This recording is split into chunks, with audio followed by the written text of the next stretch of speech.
Alright, time to have some fun with letters. Let's draw a bunch of them in perspective using what we learned so far. Let's start with the letter A. The letter is basically a pyramid with some space in between. So let's first start with the overall box for the letter. It's always a good idea to start with a bounding box or a block of marble, then chisel out the details afterward.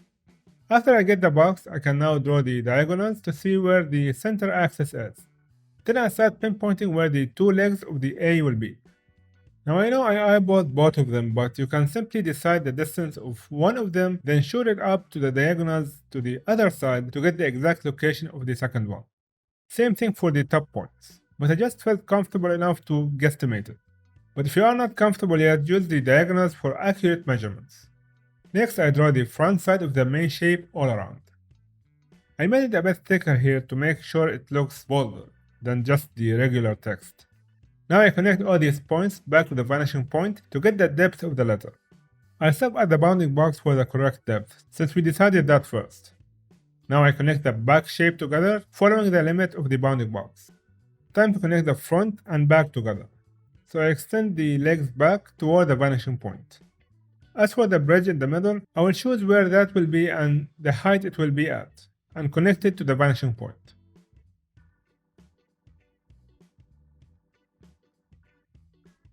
Finally, I will add the depth by connecting the top to the other vanishing point. And that's basically it. Now I add some line weight on top and finish it off.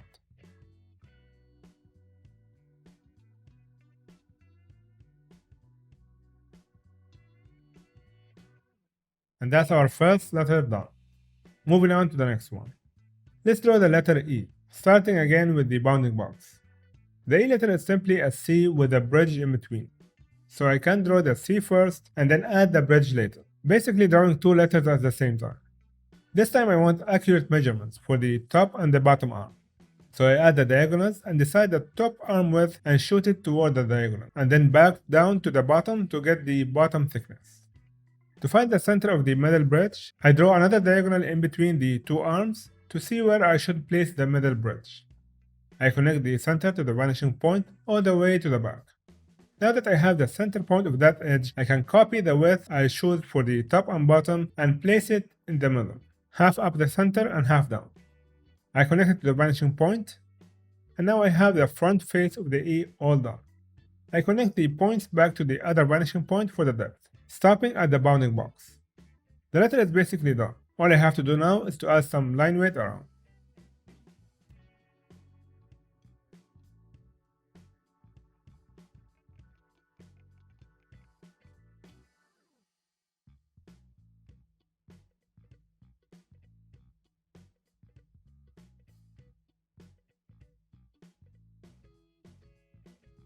And that's both the letter C and the letter E at the same time. You can also add the letter F to the mix since it's basically the same without the bottom arm. Let's move on to the letter H by drawing the bounding box first.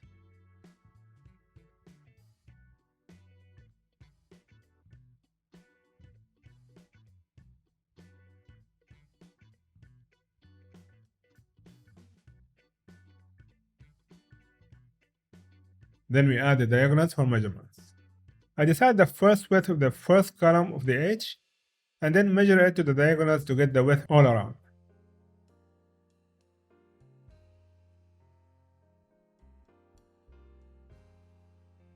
Now that I have the width of the columns all around, I can replicate it to the middle part above and below the center line. I can then connect these points to the vanishing point to get the middle bridge. We got the whole front face done.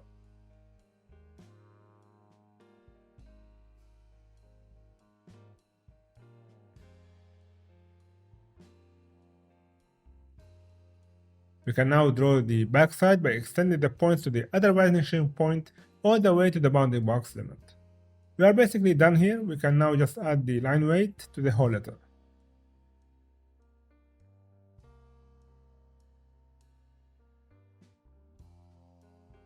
I forgot to add the depth of the bridge in between, so I connected the vanishing point and continue the outline all around.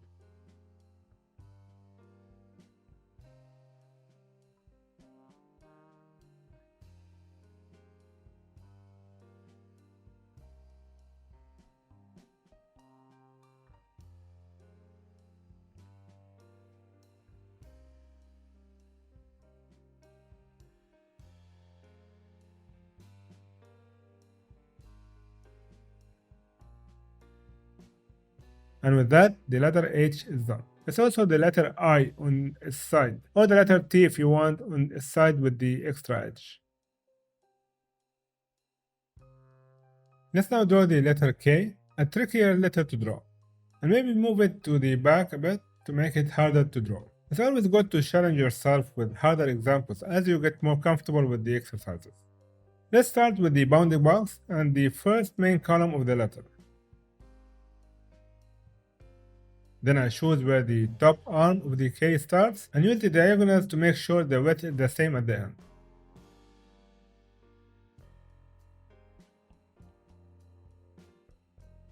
I also use the diagonals to fit the bottom arm to the same location under the top one.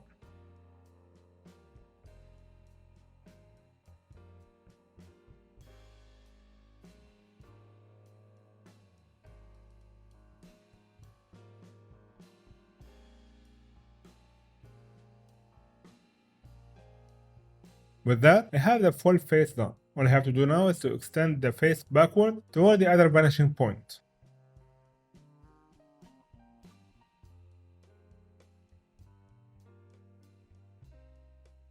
Finally, I add the line weight all around to make it fit with the rest of the letters.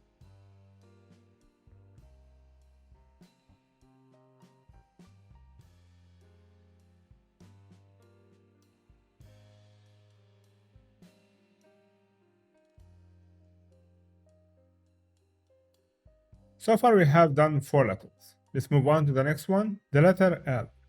The letter L is just another E without the middle and top arms.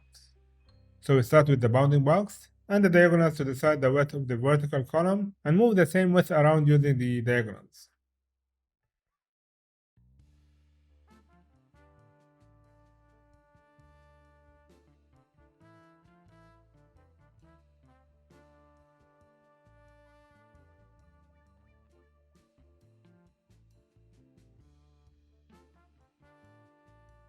By that, we have the full front done. So now we extend the back toward the vanishing point and stop at the limit of the bounding box.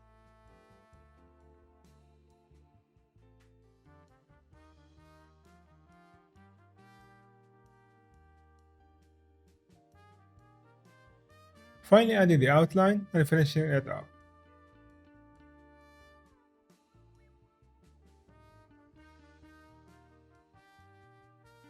A very easy letter to draw. Let's move on to the letter M. Let's draw the bounding box and add the diagonals afterward.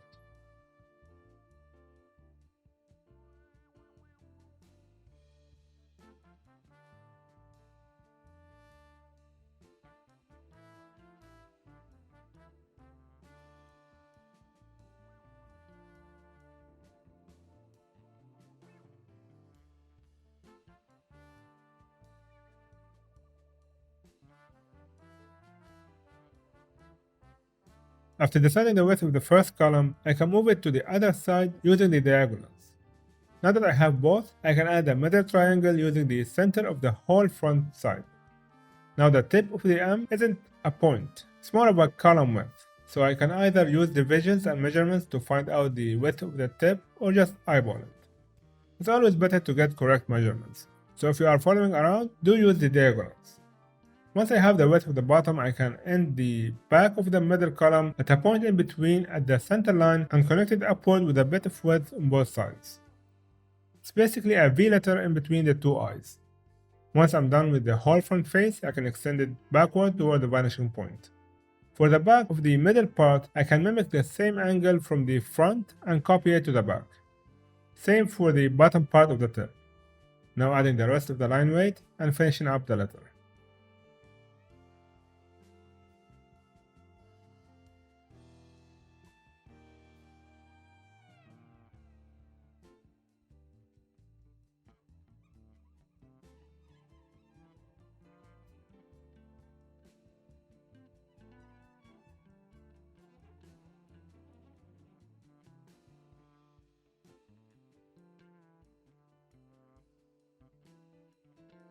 We are almost done. The canvas is getting full. So let's go to the back and add a small T letter. It's basically a rotated H without the extension in the bottom.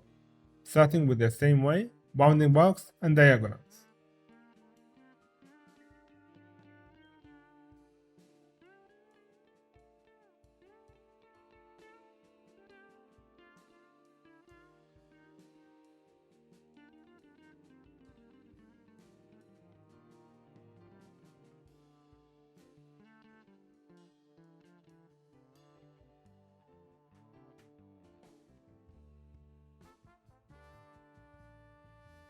deciding one width of the top bridge and copying it to the other side.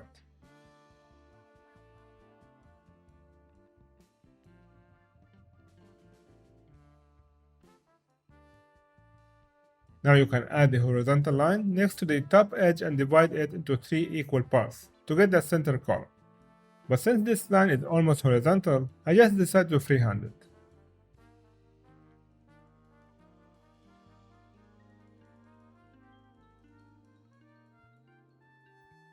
So by dividing the top edge into 3 parts, I can extend the middle part down beyond the bottom edge of the top bar all the way to the bottom.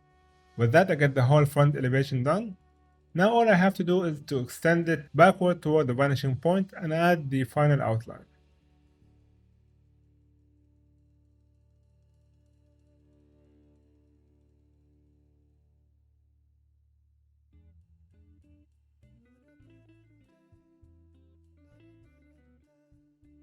You may have noticed all the letters have straight lines. I delayed drawing curvy letters like the G or the S on purpose for now. We will keep that for later when we work on organic shapes. So let's draw the Z letter for now. It's a very easy letter. So we can start with a bounding box, diagonals, and decide the width of the edge from one side and use the diagonals to draw it all around.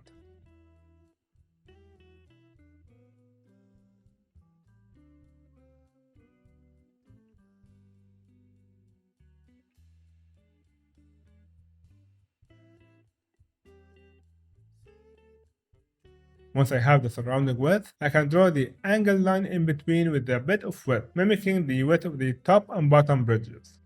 Again, you can use the diagonals to find the correct width or just freehand it. I think I should have used the diagonals because the middle part seems a bit thin. It needs to be a bit wider. Once I have the front done, I can extend it backward to get the depth.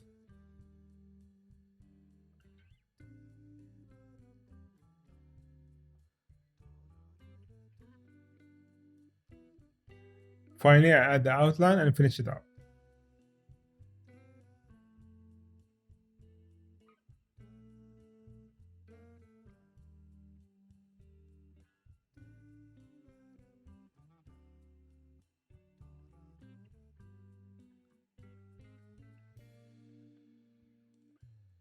Have fun with these exercises. Draw different letters in different positions and orientations, maybe letters on top of each other, and so on.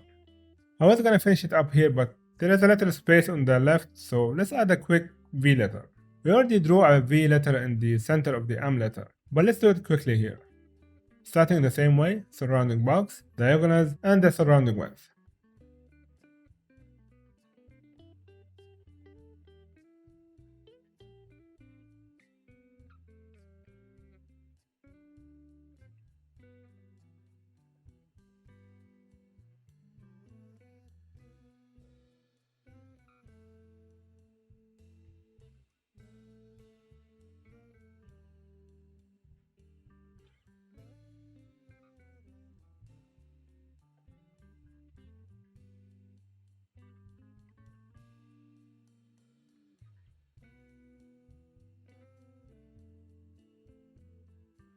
With that, I can then add the center of the top part of the V and then the bottom edge of it. We already have the width of the columns on top, so we have to mimic it on the bottom to make sure the lines are parallel to each other and not narrowing down in a weird way.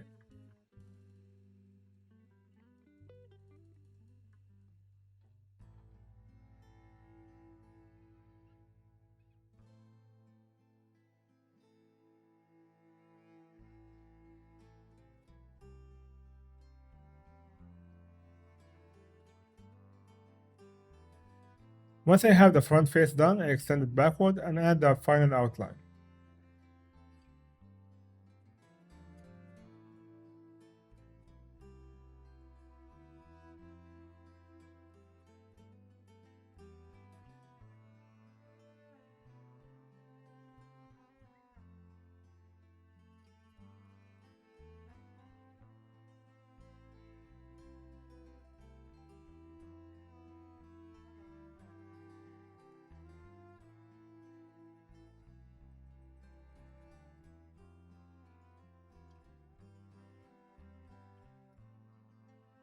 And here are all the letters side by side.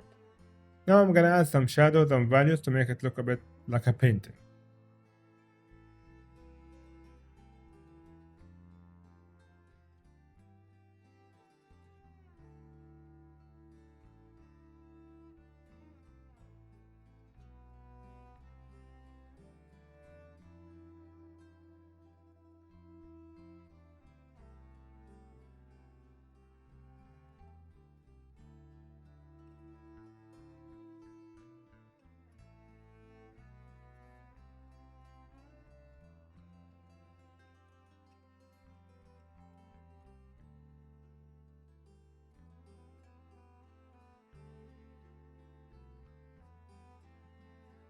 You can always write some text in a 3D software just to see how things look like.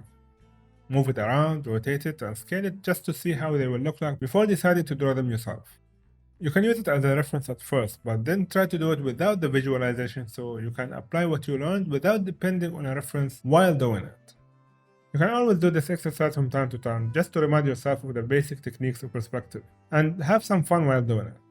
Maybe try to write your full name or the names of your friends going back into the horizon or coming forward toward the viewer.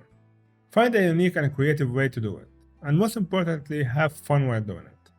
It's always good to find applications for the tools you study. These tools are meant to be used, not just studied as tools. So have fun and enjoy the process. We will have more on these letters at the end of the first chapter. In the next lesson, we are going back to ways we can modify the basic shapes, this time with Boolean operations and extractions. This will be really fun to do, and they will create a new set of complex objects that we can use to define our final props or characters. If you like this lesson, feel free to leave a like. If you have any questions, please leave them in the comment section and I will do my best to answer them as soon as possible. To stay notified for future lessons, don't forget to subscribe and hit that notification bell. Thank you all for watching, and I will see you in the next lesson.